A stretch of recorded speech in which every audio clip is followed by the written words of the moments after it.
Hello dear students, welcome to Maths Education. ইতিমধ্যে তোমালোকে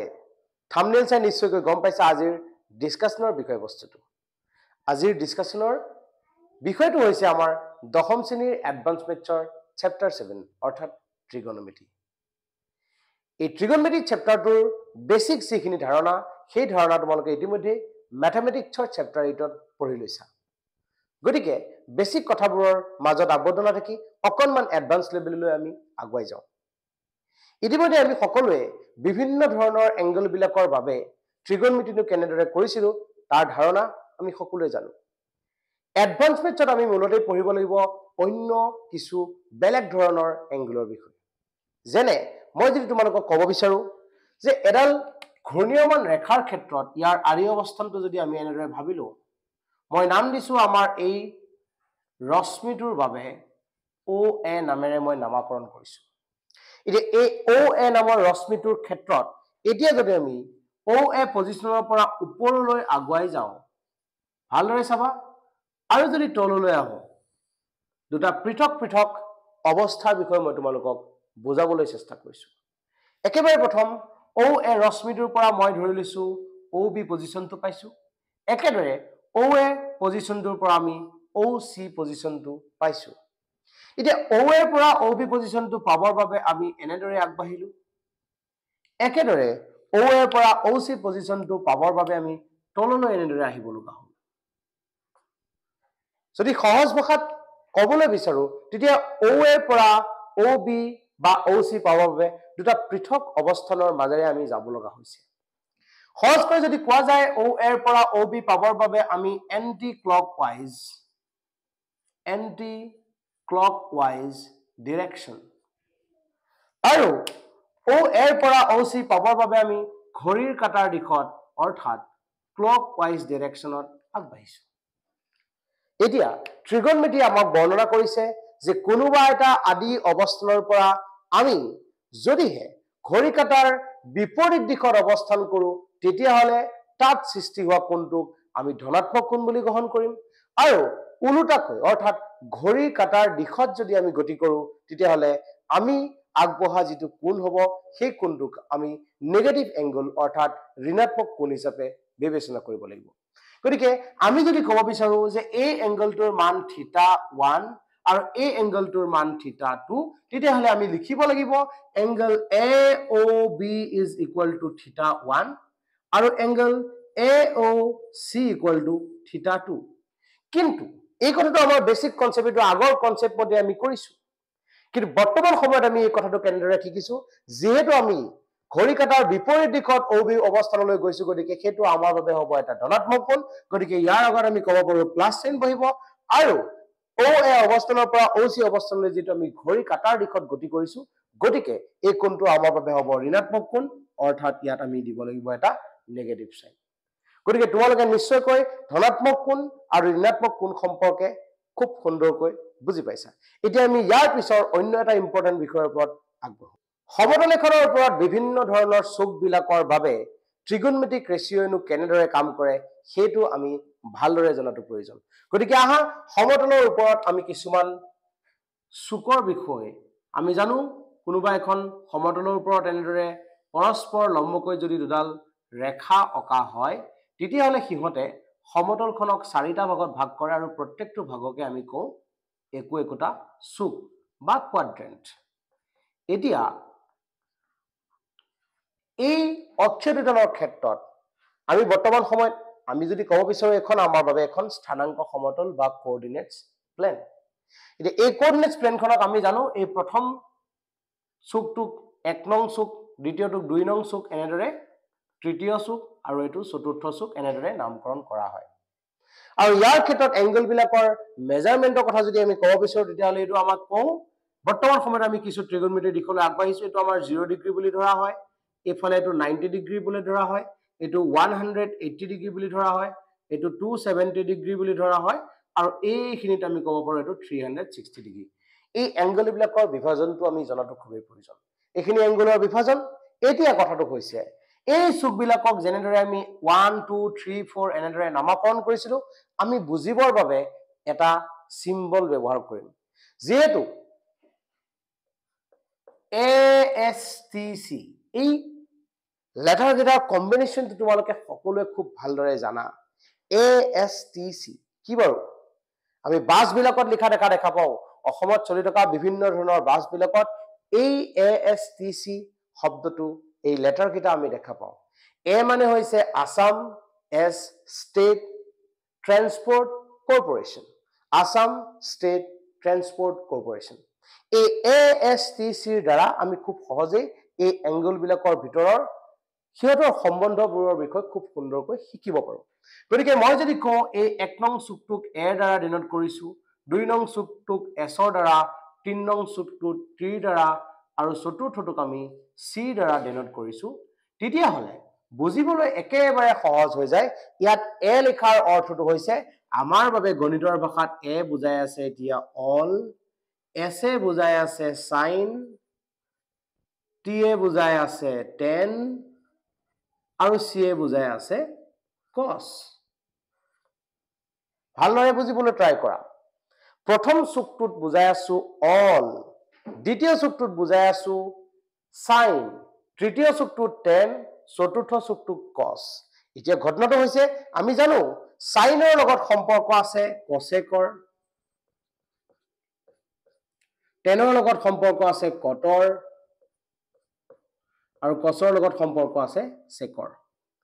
এই সম্পৰ্কবিলাক আমি ইতিমধ্যে জানো কিন্তু মই বিভিন্ন ধৰণৰ পজিশন বিলাকত কিহতেনো কেনেদৰে কাম কৰিব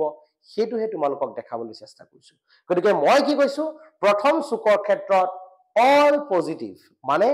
যদি ইয়াত কোনোবা এটা ট্ৰিগোনমেট্ৰিক ৰেশিও এই এংগল 0 ডিগ্ৰী আৰু 90 ডিগ্ৰীৰ মাজত পৰে তেতিয়াহলে তাক আমি পজিটিভ বুলি বিবেচনা কৰিম যিকোনো ধৰণৰ ট্ৰিগোনমেট্ৰিক ৰেশিও তাত পজিটিভ হ'ব সেকেন্ড দ্বিতীয় চুকটোৰ ক্ষেত্ৰত কেৱল মাত্ৰ সাইন আৰু কসেক পজিটিভ হ'ব দ্বিতীয় চুক বুলি কতে কোনটো এংগলৰ মাজত পৰিব 90 ডিগ্ৰী আৰু 180 ডিগ্ৰীৰ মাজৰ কোনোবা এটা এংগলৰ ক্ষেত্ৰত যেতিয়া বিবেচনা কৰিম তেতিয়া সাইন আৰু কসেক পজিটিভ হ'ব তৃতীয় চুকৰ ক্ষেত্ৰত tan আৰু cot অৰ্থাৎ 180 ডিগ্ৰীৰ পৰা আৰম্ভ কৰি 270 ডিগ্ৰীৰ ভিতৰত এই ৰেঞ্জটোত আমি কি বুলি ক'ব পাৰো যে আমাৰ সাইন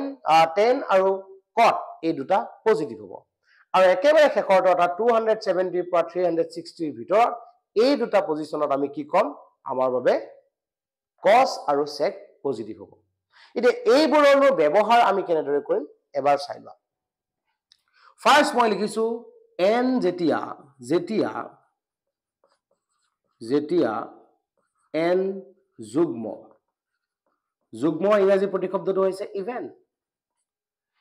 অৰ্থাৎ n ৰ মান যেতিয়া এটা ইভেন নাম্বাৰ হ'ব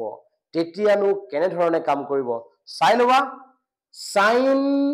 n into 90 degree plus minus theta equal to আমি লিখিম plus minus sin theta formula খিনি বুজিবলৈ ট্ৰাই কৰিবা cos n into 90 degree plus minus theta equal to plus minus cos theta tan n into 90 degree plus minus theta equal to plus minus tan theta একেদৰে যদি কও cot n into 90 degree plus minus theta equal to cot theta অৰ্থাৎ আমি ক'ব পৰা হৈছো এটা কথা যেতিয়া 90 ডিগ্ৰীৰ লগত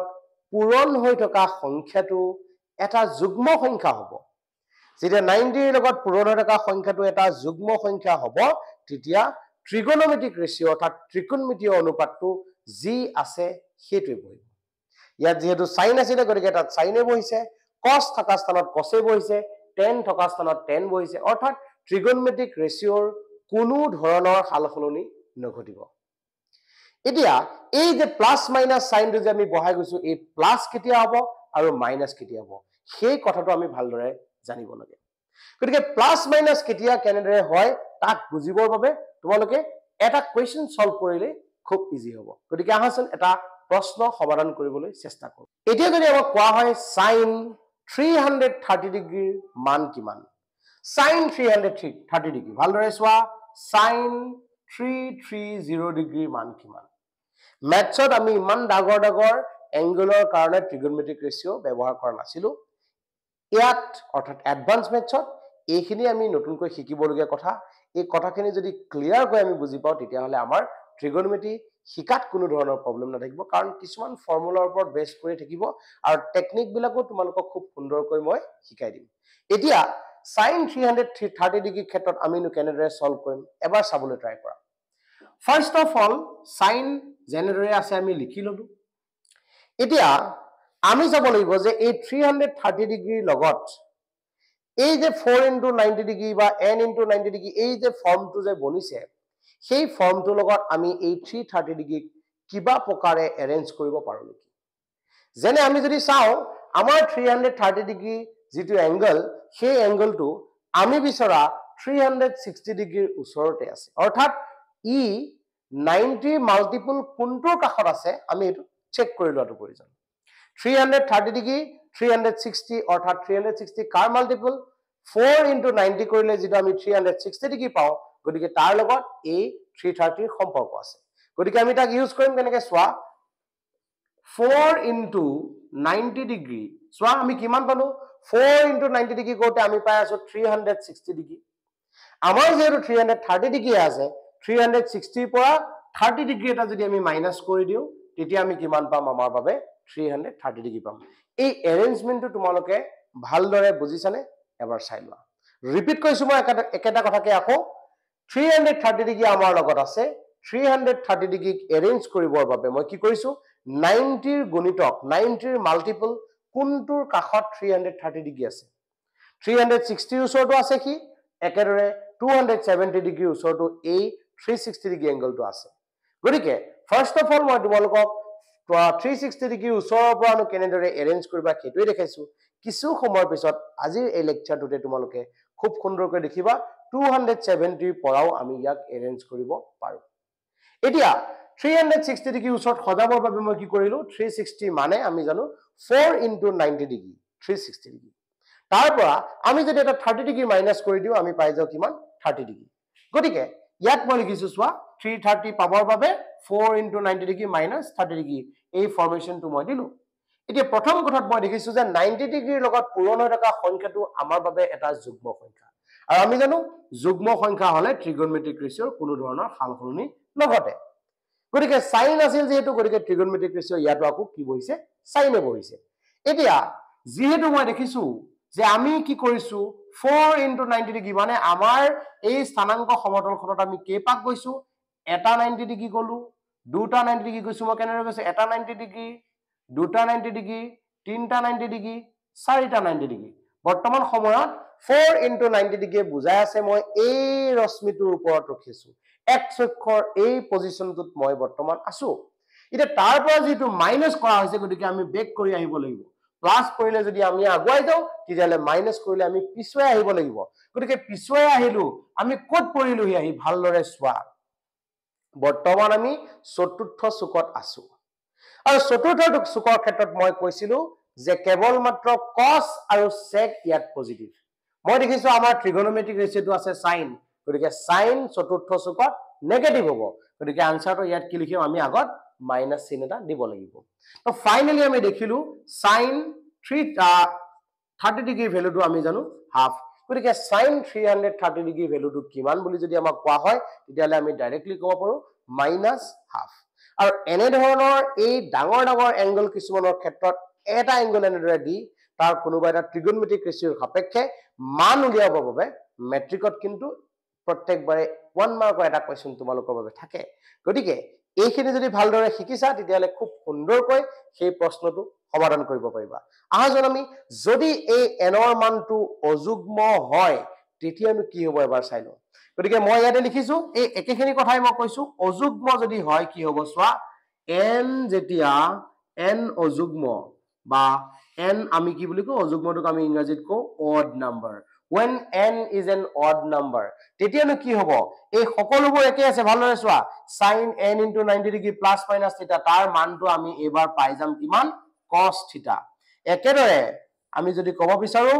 cos n into 90 ডিগ্ৰী মানটো কিমান পাম প্লাস মাইনাস sin থিটা তাৰ পিছত tan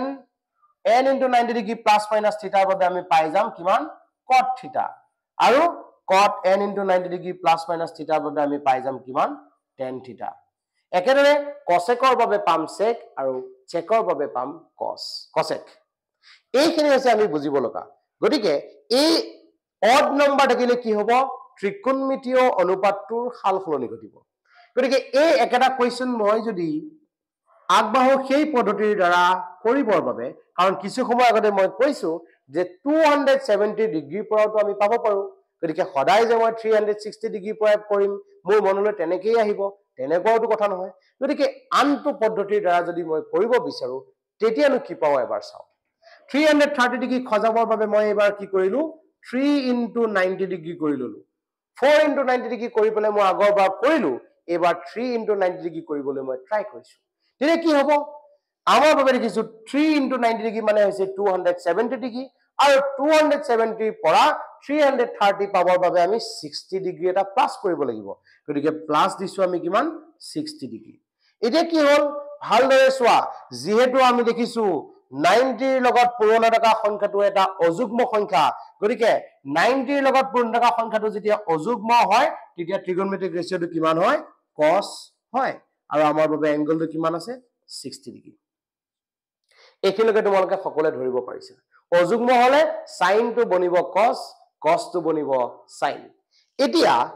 ইয়াৰ আগত sin টো কি হ'ব sinৰ কথাটো আকৌ যদি আমি চাব লাগিব সেম টেকনিক আমি এপ্লাই কৰিব লাগিব এখিনি মই তোমালোকৰ বাবে মেছেজ না ৰেড কালাৰ দি মই তোমালোকক দেখাই দিছো এবাৰ এই কোৱেশ্চনটো সলভ হোৱাৰ ক্ষেত্ৰত মই ৰেড কালাৰ কৰিছো চোৱা প্ৰথম পজিশনৰ পৰা এটা 90 ডিগ্ৰী দুটা 90 ডিগ্ৰী তিনটা 90 ডিগ্ৰী মই এখিনি পজিশন বৰ্তমান পালো তিনটা 90 ডিগ্ৰী গৈ পেলাই 270 ডিগ্ৰীত মই বৰ্তমান ৰখি আছো এতিয়া ঘটনাটো হৈছে যেহেতু আমি কৈছো +60 ডিগ্ৰী অৰ্থাৎ 270 ৰ পৰা আমি আগুৱাই যাব লাগিব 60 ডিগ্ৰী এটা প্লাস কৰি যাব লাগিব যেহেতু আমি আমাৰ এই বাৰডলত আছিলো এই লিমিটটোত আছিলো তাৰ পৰা আমি আগুৱাই গৈ পেলাই পালো গৈ এবাৰ ফৰ্থ কোৱাড্ৰেন্ট আৰু ফৰ্থ কোৱাড্ৰেন্টৰ ক্ষেত্ৰত মই কি বুলি কৈছো আমি কাৰ বাবে চাই আছো সাইনৰ বাবে চাই আছো ফৰ্থ কোৱাড্ৰেন্টত cos আৰু sec পজিটিভ কিন্তু আমি কাৰ বাবে চাই আছো সাইনৰ বাবে সদায় তোমালোকে মনত ৰাখিবা আনসাৰ কি ওলাইছে সেইটো মেটাৰ নহয় আমি কোৰ পৰা কোৱেশ্চনটো সলভ কৰিছো সেই ত্ৰিকোণমিতিক ৰেশিওটোৰ বাবেহে আমি সাইনৰ কথাটো বিবেচনা কৰিম গতিকে সাইনৰ কথাটো যেটো কৈছো sin থিটাৰ বাবে যেটো আমি গৈ আছো গতিকে ফৰ্থ কোৱাড্ৰেন্টত sin নেগেটিভ গতিকে আমাৰ আনসাৰটো এখিনিত কি দিব লাগিব নেগেটিভ চিন দিব লাগিব গতিকে -cos 60 বাবে আমি কব জানো cos 60 ভ্যালু হৈছে হাফ গতিকে -cos 60 ডিগ্ৰী কাৰণে আমি লিখিম -হাফ গতিকে খুব সুন্দৰকৈ মই ধৰিব পাৰিছো তোমালোকে এখিনি বুজিছা গতিকে ইয়াৰ পিছৰ এটা ক্লাছত তোমালোকলৈ এনে ধৰণৰ খুব সুন্দৰকৈ চেপ্টাৰটোৰ কনসেপ্ট বিলাক লৈ যাম আৰু এক্সাৰসাইজ বিলাকৰ কোৱেশ্চনবোৰ খুব ধুনিয়াকৈ সলভ কৰিম গতিকে আজিলৈ মানে ধন্যবাদ